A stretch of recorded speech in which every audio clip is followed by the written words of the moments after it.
Merhaba, üroloji uzmanı Ömür Erdem Akkaya ben. Bugün size Viagra alışkanlığı, Viagra bağımlılığı, epimedium macunlarla ilgili kısa bir video sunum olacak. Viagra, 1995 yılında keşfedildiğinden beri yaklaşık 25 senedir sertleşme bozukluğunda en etkili seçeneklerden birisi olarak yerini korumaktadır.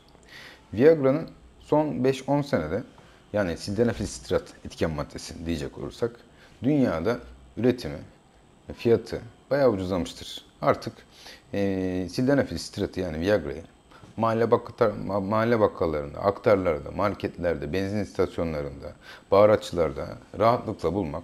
Yani bunun dönüştürülmüş formları var, işte lokuma, kahveye, çikolataya, epimediumlu macuna dönüştürülmüş bir şekilde bulmak. Hatta hapını da tabletinde bulmak gayet kolay ve ucuzdur. İnternetten de bu temin edilebiliyor.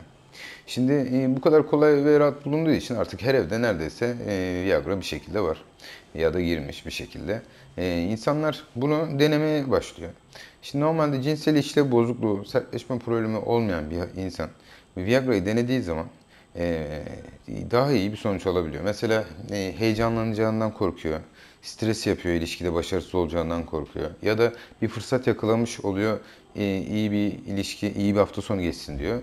Bir şekilde Viagra kullanıyor bu hasta. Daha sonra bu hasta bu kullandığı Viagra'yı normal ilişkisine de, rutin ilişkilerine de, cinsel ilişkilerine de taşımaya başlıyor.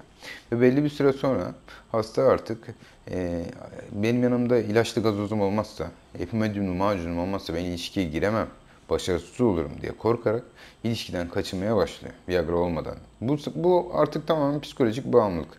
Viagra'nın normal şartlarda fiziki bir bağımlılık yapıcı etkisi herhangi bir çalışmada gösterilmemiş ama hastalar bana geldiği zaman şunu ifade ediyor. Hocam diyor, ben diyor yanımda gazozum yoktu, ilişkiye girmek istemedim, eşimden çekildim, kendimi sakladım diyor. Ne yapıyor hasta işte? Hasta gene şöyle bir ifadede bulunuyor. Hocam işte akşam bakkala gittiğim zaman ekmek alırken mutlaka bir tane de Viagra alıyorum diyor.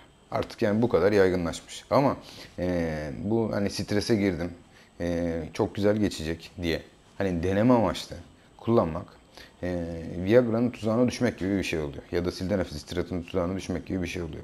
Aslında bu tür durumlarda bence insanların kullanmaması gerekiyor. Bu durumda dikkatli olunması gerekiyor. Çünkü bir kere sildenafil sitiratın etki alanına girdiği zaman erkek ondan çıkması çok zor oluyor. Yani 25-30 yaşlarda, 40'lı yaşlarında insanlar düzenli olarak artık Viagra ya da işte epimedium macun kullanıyorlar ki hastalar da zaten bir kısmı ilginç bir şekilde aslında Viagra kullandığından bilmiyor. Epimedium macun kullanıyorum hocam ben diyor. Viagra kullandım zaten ondan fayda görmedim diyor. Ki aslında şöyle bir şey var. Hasta bu macunu yerken fark etmeden normalde bir tablet Viagra alacağına 3-5 tablet birden Viagra almış oluyor bir seferinde. Yani 3-5 tablet Viagra alıyor. Hocam kıpkırmızı oldu yüzüm diyor.